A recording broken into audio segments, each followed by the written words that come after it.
Hello, my name is Rajiv Kumar. I'm an economist, one of the few, I think, which have done two Ph.D.s, one from Lucknow, the other from Oxford. And presently, I am the vice chairman of NITI Aayog, which is a successor to the Planning Commission. And the chairman of this organization is the Prime Minister. NITI Aayog is the premier think tank of the Government of India, with its mandate to provide transformational ideas for the Indian economy and to look after nearly all the dimensions of development in the country, nurture new ideas, and also bring about greater cohesion in economic policy across the states. In that respect, I think I am now in a position which will be the best aspiration for any practicing economist. And therefore, I am thankful to the fact that all of this has come about because, in my view, I started the practice of Sahaja Yoga in 1988. I was introduced to it at a point of time when I was really in a fix. My life seemed to be going nowhere, and I was looking for the way forward. And when this came to me, and when my energy, the inner energy called the Kundalini, was awakened by another Sahaja Yogi, who was, and not directly by any guru or not by paying any money, etc. I was fortunate then to have started this journey in 1988.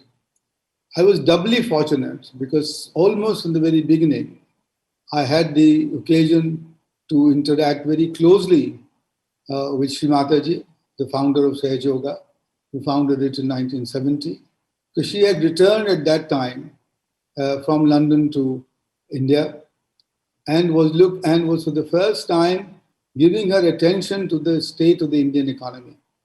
And being an economist, I had multiple occasions to interact with her, where she would ask me searching questions and also chide me for the state of the Indian economy, which in 1989 was not good at all.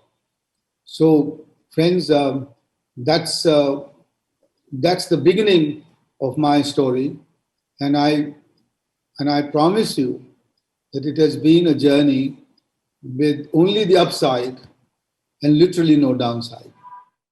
I was very fortunate that from the almost from the very beginning that I came into Sahaja Yoga, I got Sri Mataji's guidance and I got Mataji's directions about the Indian economy, about economic policy making, and about some of the concepts of economics. And the one thing that I want to mention here, which I think I haven't mentioned earlier anywhere, is that Sri Mataji started giving her attention to the Indian economy in about 1989-90, when she returned from London to India. And within a year, in 1991, India experienced the biggest reforms and the biggest breakthrough in economics, in her economy, that ever possible since independence. So 1991, when I joined the Ministry of Finance as well, was the period which is still seen as a breakthrough event, a major breakthrough event, Indian economic policy making and the Indian economic trajectory. After that, Sri Mataji used to always, in some sense, chide me for saying that I am in a profession which is a dismal science. It is a science which says, insatiable demands and limited means. So you can never meet the demands, and therefore man would always spoil nature. And there she said that one of the messages of Sahaja Yoga, but also the messages of the great Indian tradition, has been that the biggest wealth that you can get is that of satisfaction. And that once your third chakra, which is opened and it works, then you get this huge satisfaction and the ability to enjoy what you have rather than crave for ever more. Now, and she used to say that if all of us became like that, then the economics would not remain a dismal science, but economics could become a science of men's happiness, as it were. And please notice that this changes the whole, the entire trajectory, as it were, or the entire format for economic discipline. Until today, I think this message has not been grasped in its entirety by the world. But now the time has come, with the climate change upon us and the carbon constraint becoming so binding, that unless all of us stop chasing the material wealth and become satisfied with what we have in our multi-dimensional lives, that where we can enjoy nature as well as our family, etc., it is going to be unsustainable and untenable. The second message that I got from Sri Mataji was, it is important to liberate and nurture the spirit of private enterprise, and that governments can't do everything in any country. Individuals with their talents, individuals with their entrepreneurship, individuals with their resources are the driving force for any economy.